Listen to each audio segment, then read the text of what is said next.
Sam Spade, Hercule Poirot, Miss Marple, Sam Spade, and Harry Blackstone Coppersfield Dresden?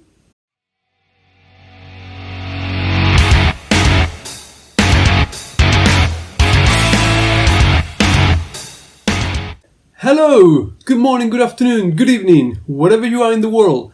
Jose here, welcoming you to, yes indeed, another episode of Amazing Worlds, where today I'm coming at you with a 1-2 punch of Stormfront and Full Moon, the first two volumes in the Dresden Files by American author Jim Butcher.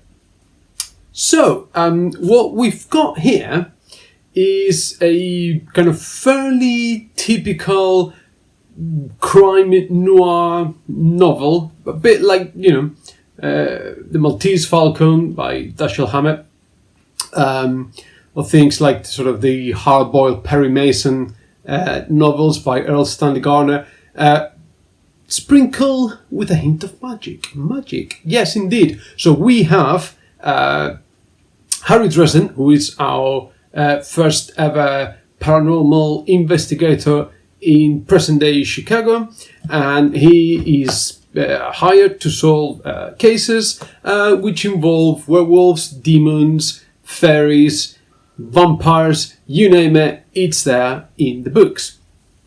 So, how does it work? How does it go? What did I think about these first two issues? I found them enjoyable, yes, that I can see myself every so often picking one of the Harry Dresden novels because, they are short, as I said, they are enjoyable, they read quickly, and they've got a bit of a fun factor going on there. The books are set in present-day Chicago, and we've got a whole cast of characters going on that recur of the books. From what I've seen in the first two hints that I've read about the upcoming novels. So we've got a main titled character, Harry Dresden, who is a wizard, and he has got dealings with the Chicago police. There's a special investigations unit in the Chicago police because they know there's funny things going on, and they've got Karen Murphy, which is this sort of kick-ass police woman, tough as nails, and whenever she encounters something that could be deemed paranormal, she sort of seeks Harry for help, and he investigates, and they do their thing, and they got this sort of love-hate relationship, push-pull thing going on in solving the cases. As well, we've got other members of the Chicago police who sort of act as secondary or tertiary characters in the novels. We've got the underground, the lowlifes of Chicago, the mafia. Gentleman Johnny Marconi, what a great character, what a great name. It could have come out of any real life mafia story. So yes, we've got the mafia, we've got the police, we've got the private investigator. In book one, we are dealing with a vampire, but I don't want to go into any spoilers for the plot. And in book two, we're dealing with werewolves. There's everything you can think of. Jim Butcher chucks at the novels. I found the first two books a little bit formulaic in their approach, and I think that's potentially a risk for the series going forward, but that's just my apprehension on just having read the first two books. But from what I gathered, and I'm trying not to read too much into the Dresden Files because I think I will definitely be picking more of them as I go along, I think there seems to be like an overarching plot, something like things get a little bit more convoluted as time goes on. So I think maybe there's not going to be a real risk of that. But the first two books I found a little bit samey in that classic PI style, down on his luck, always scraping for money. Private investigator is approached by someone, potentially a femme fatale in some cases. This is all very cliched, to solve a case. And like in all those classic, if you're familiar with the genre, all those classic detective novels, it is really, really hard to figure out who the murderer is or who done it until some sort of climactic last act, which I think is carried out well in both novels. Perhaps a bit more in the first one than in the second one, in Full Moon, but that's just my opinion, of course.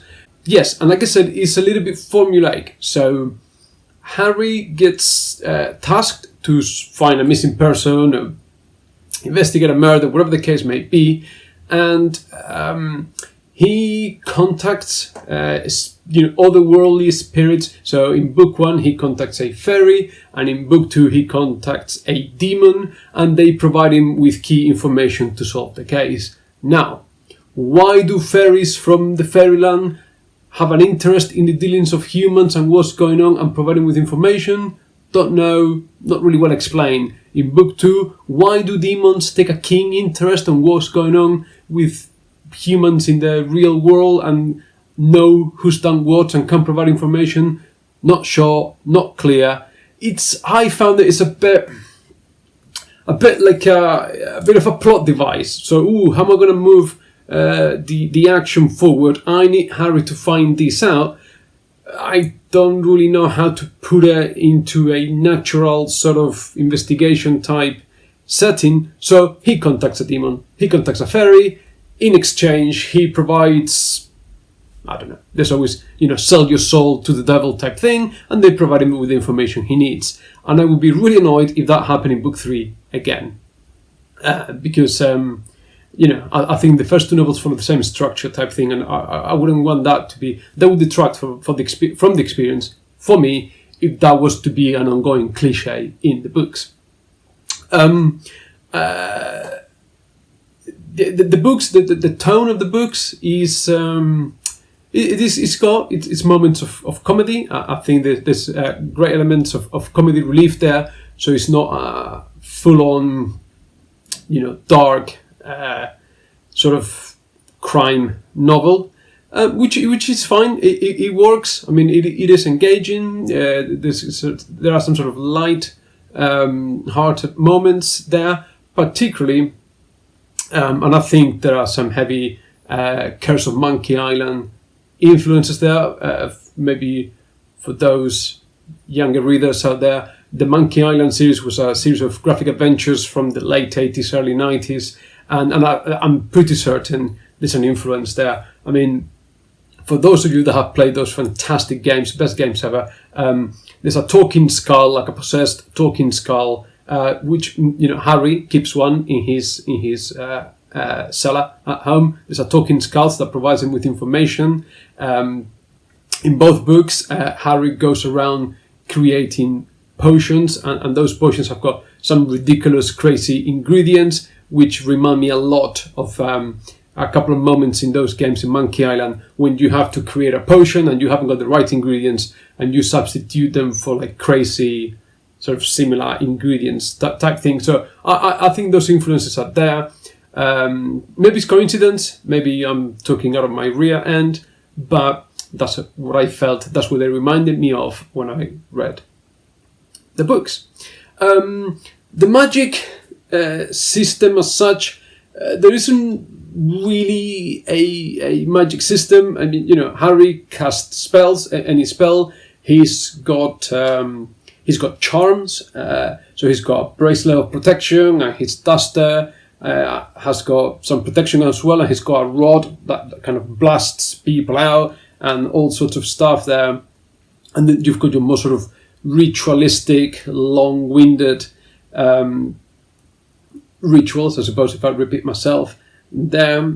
And there's also hints of the Ursula Le Guin name magic. So if you know the true name of things or people, you can sort of have power of them. So in book 2, our main protagonist trades part of his name to the demon that he contacts in exchange for the information. So he's only one name away from giving himself to the demon. So I'm assuming this is going to come back in the future. At some point, it is going to be relevant.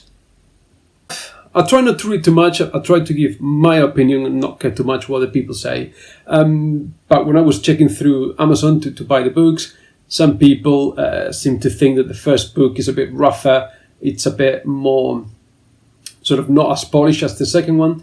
but I actually enjoyed the first book better. That there was particularly the ending of book 2. I think, the fact that the series is called the Dresden Files means that Harry, I think, at points in the novels, he enjoys a little bit of plot armor. Nothing can happen to him. He has to save the day. The Dresden Files. So in book 2, we've got a beaten up, magically spent, damaged armed, blown up, shot in the shoulder Harry, who has to climb a rope to get out of a hole to save the day. And guess what? He does. Really, have you ever tried to climb a rope? And I imagine, try to climb a rope after you've been beaten up and you've been shot in the shoulder. I mean, again, it's one of those things where I can believe in the werewolves, I can believe in the vampires, I can't believe in the magic. I don't believe in Harry climbing a rope with one single arm pulling himself. One of those things. I don't know why. I'm willing to suspend my disbelief on all the other things, but not on that. But that's just how I felt it. Maybe you can comment and let me know whether, I don't know, am I crazy for doing that? Is it inconsistent in my opinion? I don't know. The other thing that I found, I started to take a slight issue, but then I had to sort of think back on it. So let me explain. Right, technology. The problem I've got, potential problem, maybe not so much now, we'll see as the series goes on. The books are set in present day Chicago, which means that we have technology. We present day, technology is everywhere. No one in the books seems to use a mobile phone, let alone a smartphone. Now, this is where I had to put my thinking cap back on. The first book, I think, was written kind of 2 years before publication date. So it probably would have started to be written about 1998, give or take. Okay, I mean, I got my first mobile phone when I was, in 1998 or 1999. Not everyone had a mobile phone then, but a lot of people did. And I think certainly by the year 2000, everyone had a mobile phone. So I suspect that by book 3 or 4, technology should make an appearance. And the reason I mention this is because any book, any mystery, anything set in the present day, particularly if Harry Dresden is meant to age as the books go on, when you get to the year 2010 in the book series, or 20, I mean, there's a book coming out, already come out this year, and one for later on this year. Everyone's got a smartphone. Anything you want to find online, any information, you've got that. And the fact that none of the characters use them, I think, detracts a little bit from the series. And I think that authors that present the books and the world setting in the present day need to take technology into consideration.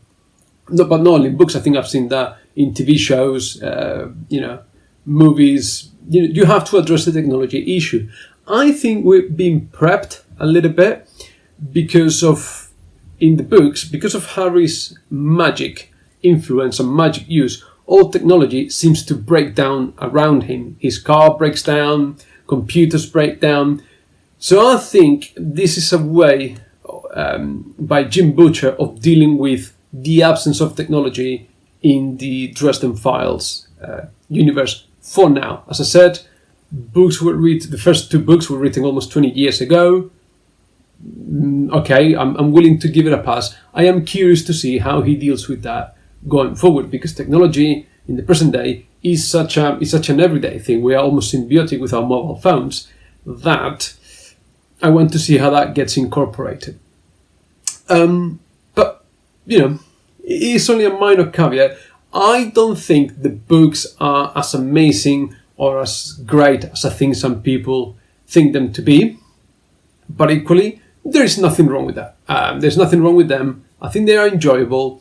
I'm particularly not going to read all 15, however many books there are now, 16 now, back to back, and I'm going to quickly go and buy them all and read one after the other. But I can possibly, certainly see myself picking maybe another one or two before the end of the current year, because they are enjoyable. It's a nice departure from my usual medieval fantasy genre, and it's a nice break from the heavy trilogies to pick up and however long they are, 366,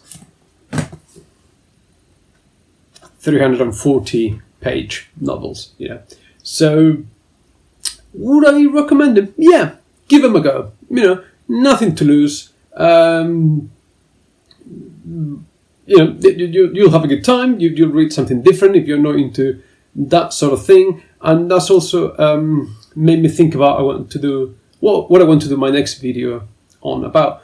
Unfortunately, I'm a little bit late with the production this month. I'm a little bit behind my own self-imposed schedule, but life has got in the way in some positive ways, in some utterly very negative ways, and just sort of being busy at the moment. But I'm hoping that things do calm down a little bit in the coming months, certainly not in the next coming weeks. But anyway, maybe I've left, I'm just going to check my notes, maybe I left a few things out. But no, I think that's it. This is all I have for today.